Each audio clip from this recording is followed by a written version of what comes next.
actual customer experience dito kay Diwata Pares. Tinikman natin itong sisig nila. Meron din breaded pork chop, chicken inasal, at syempre, etong pinakasulit sa menu, yung Pares Overload nila. Ganun pa din presyo nila, 100 pesos with only rice, only sabaw, at isang soft drink. Dito nga pala tayo sa Quezon City branch nila pumunta. Nasa Morningstar Drive ito at searchable yan sa Waze and Google Maps. Halos 10:30 na ng gabi nung pumunta kami dito. At medyo madami pa ding taong kumakain kahit ganitong oras. Although marami nang hindi available sa menu nung nagpunta kami. Yung fried chicken sana ang order namin para sa mga bata. Kaya lang hindi pa daw available. Isang order na lang ng chicken inasal ang naabutan namin. Kaya kinuha na din namin. 120 pesos yung ganitong sisig nila. Only rice na yan at may kasama ng soft drinks. Dito din naka-display yung kanilang pang Pares Overload. Ito yung chicharon bulaklak at ayan naman yung lechon kawali.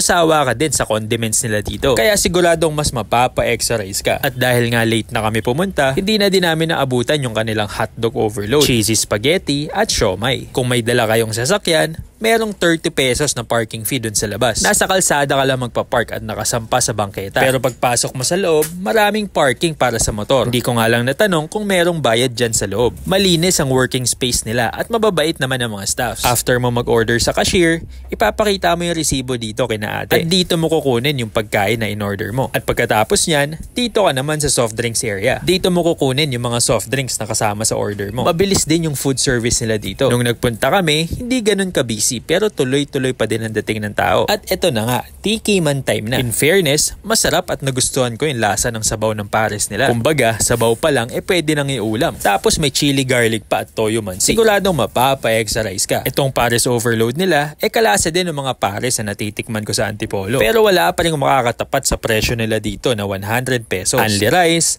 only sabaw, at may soft drinks pa. So kung malakas ka mag-rice, siguradong sulit na sulit ang 100 pesos mo dito. At ito namang sisig nila, 120 pesos. Only rice, only sabaw, at may soft drinks ng kasama. Malaki din yung serving nila ng sisig, kaya sulit yung 120 pesos mo. At itong breaded pork chop ay okay na yung batter nila. May mga napapanood kasi ako nun na sobrang kapal daw ng breading. Kaya nung tinikman ko siya, okay na okay pa din. Kahit malamig na, makakain mo pa rin siyang crispy. At nagustuhan nga din to ni Jiraya kasi malambot din yung meat niya. 120 pesos din yung ganitong breaded pork chop. Only rice, only sabaw, at may soft drinks na. At pati nga to si Jiraya, nagustuhan niya din yung lasa ng sabaw. At itong chicken inasal nila na leg quarter ay 120 pesos din. Ganun din po yan, only rice, only sabaw, at may kasama ng soft drink. Manamis-namis ang timpla ng chicken inasal nila. More on typical na barbecue chicken ang datingan. Masarap siya at bagay na bagay pang only rice. Medyo late na nga kami nakapunta kaya siguro malalamig na yung mga pagkain na naiserve sa amin. Especially yung kanin, yung sabaw na lang talaga ang magpapainit sa kanya. Medyo maulan din kasi nung gabi na to. Kaya siguro mas madali lumamig ang mga pagkain. Pero overall experience, siguradong sulit na sulit dito. Lalo na sa mga nakatira sa paligid, malaking bagay yung may makakainan ka na sa ganitong halaga,